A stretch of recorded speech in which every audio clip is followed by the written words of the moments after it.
You know, in a world that's always changing, we're all looking for some kind of reliable guide, right? For thousands of years, people have turned to these big foundational texts for answers. But how do these ancient words actually work in our lives today? We're going to explore how different ways of reading the same ideas can create completely different roadmaps for living. I mean, the questions we're facing are huge. We're talking about war, about faith, about the very meaning of our lives. These aren't new problems, and that search for answers, well, it often leads us right back to the same ancient sources. And as we're about to see, those sources can be understood in some profoundly different ways.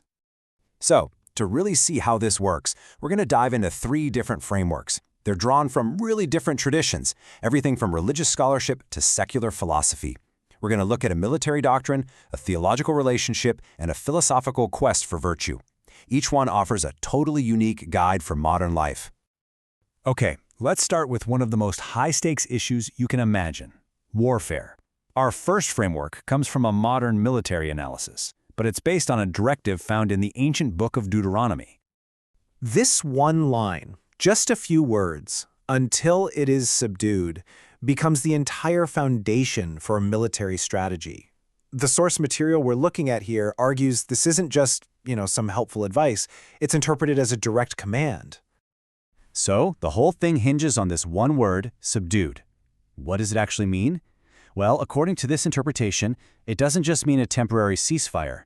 Nope, it means the complete neutralization of the threat, not just now, but forever. It's an argument for a total and final victory. And this brings us right to the core of this framework. On one side, you've got what the source calls these timid or limited operations, which it claims just lead to endless cycles of violence. But on the other side, you have the call for a decisive victory, which is framed not just as a strategy, but as a moral and even religious duty to create a lasting peace. Okay, that is a powerful and very direct interpretation. But it makes you ask a pretty big question, right? Is this singular focus on external conflict the only way to read these texts? What happens when we kind of zoom out and look for a different kind of framework? All right, let's build a completely different picture now.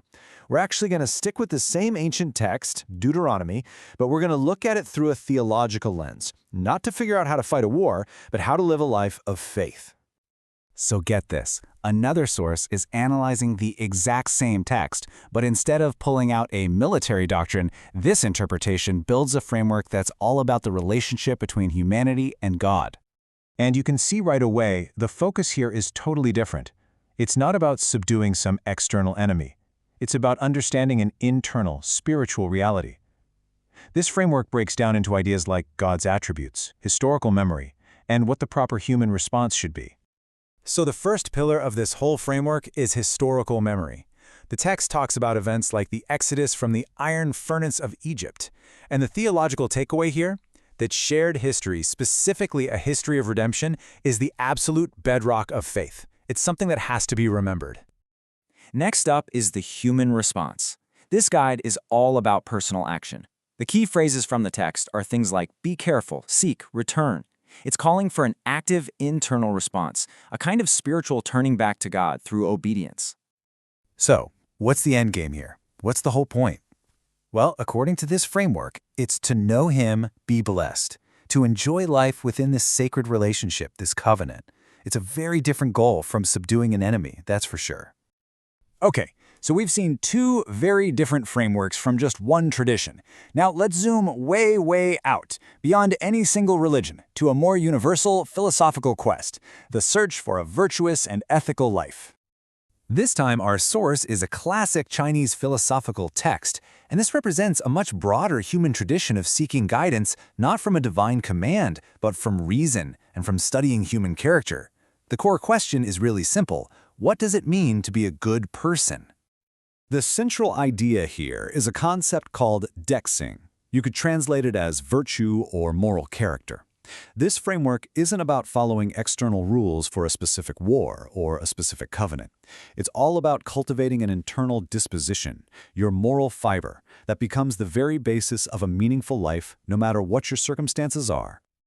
Okay, so we've looked at 3 really different guides for how to live, all drawn from these foundational texts: a military doctrine, a theological covenant, and a philosophical virtue. So what happens when we put them all side by side? And this is where the contrast really becomes crystal clear. The military framework's goal, it's external, security through victory.